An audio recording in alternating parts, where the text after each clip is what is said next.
12 को big boss का finale था और बिग बॉस 16 का फिनाले था और सबसे अनप्रिडिक्टेबल बात जो थी वो ये थी कि शिव ठाकरे और प्रियंका में से हमें विनर मिलने वाला था और विनर निकले एमसी स्टैन। पहले हम सब की तरफ से एमसी स्टैन को बहुत बहुत बधाई। जैसा कि हम देखते हैं कि लाइफ अनप्रिडिक्टेबल होती है, एमसी स्टैन ने कभी नहीं सोचा था कि उनकी लाइफ में बिग बॉस 16 की ट्रॉफी आएगी। इवन वो स्टार्टिंग से एंड तक उस घर में रहना भी नहीं चाहते थे।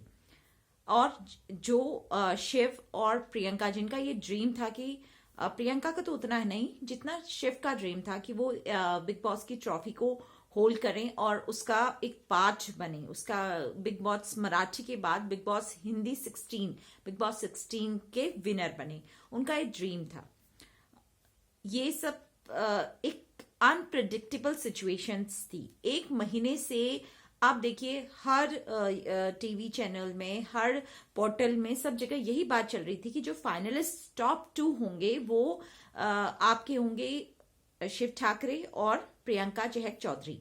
बट अनसर्टेनली ये दोनों ही रनर अप और फर्स्ट रनर अप के तौर पर रहे और विनर रहे हमारे एमसी स्टैन। अब मैं एमसी स्टैन के बारे में तो ज्यादा ना मुझे उनकी ज्यादा नॉलेज है, मैं उतना ही उनको जानती हूँ जितना मैं बिग बॉस के थ्रू उनको जान पाई हूँ। उसके आगे मेरा कुछ कहना उतना बनता भी नहीं है। वो उन्होंने, जनता ने उनसे क्या रिलेट किया, क्या कोरिलेट नहीं किया, क्या हुआ क्या नहीं हुआ, ये सब एक टॉपिक है डिस्कशन का, जिसे हम साल भर भी डिस्कस करते रहेंगे तो ये कभी एंडलेस है।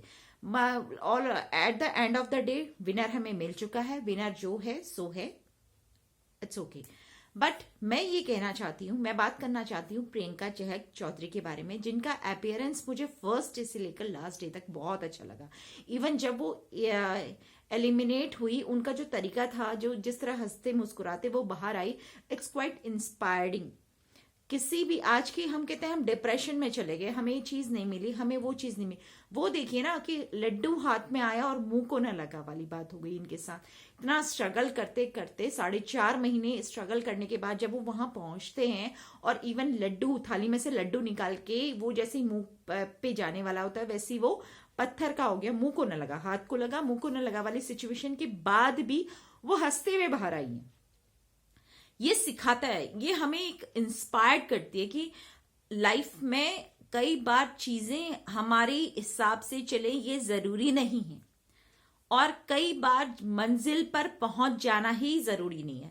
अगर प्रियंका चहक चौधरी उसकी विनर बन जाती, सपोज विनर बन जाती, तो हम तो बहुत खुश होते, सब बहुत खुश होते। और बट उसका डिमेरिट क्या होता कि सब लोग यही कहते कि वो कलर्स का फेस थी इसलिए एंडमोल या फिर कलर्स टीवी ने उन्हें जिताया वगैरह वगैरह, जो काफी लोग कहते भी आ रहे थे। क्योंकि लोग मेहनत नहीं देखते ना कि कितना मेहनत करते हैं, कितना उन्होंने अपना एफर्ट डाला, कितने कंटेंट प्रोवाइड किए। हर उसमें हर वीकेंड के वार पर जब जब उनकी बैशिंग हुई है, प्रियंका चहक चौधरी की बैशिंग हुई है, कितना टीआरपी उनका गया, ये सब सेकेंडरी चीजें हो गई, कोई नहीं।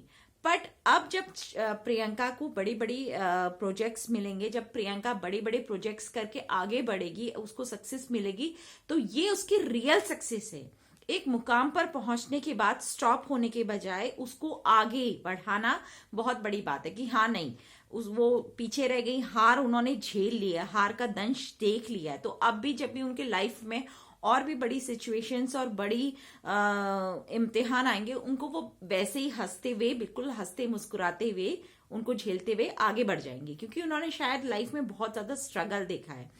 ऐसा नहीं है कि गवर्नमेंट जॉब होल्डर होना या सब कुछ होना, ये एक आर्मी बैकग्राउंड की फैमिली को बिलोंग करना भी एक टफ टास्क होता है। उन्होंने स्ट्रगल कहीं ना कहीं देखा ही है और उनका बाय ह्यूमन जो नेचर था वो भी बहुत अच्छा है। तो लाइफ में हमें क्या सीखने को मिलता है कि अगर हमें कोई चीज नहीं मिलती है तो इसका ये मतलब नहीं कि रास्ते वहीं पे बंद हो गए, बल्कि हमें और ब्रांचेस, जैसे ट्री की ब्रांचेस होती है ना, हमें और दूसरी कई चीजें हंस के मुस्कुरा के अपनी हार को स्वीकार करते हुए आगे बढ़ो और हो सकता है कहीं और कुछ और हमारे लिए बहुत अच्छा रखा होगा।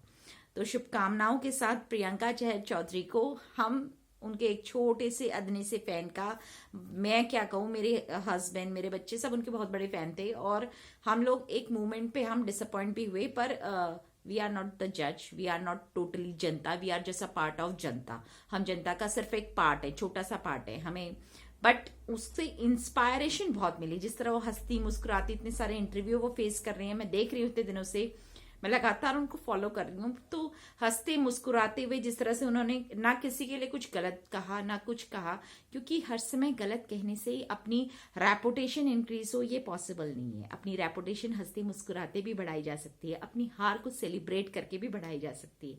तो गुड लक प्रियंका।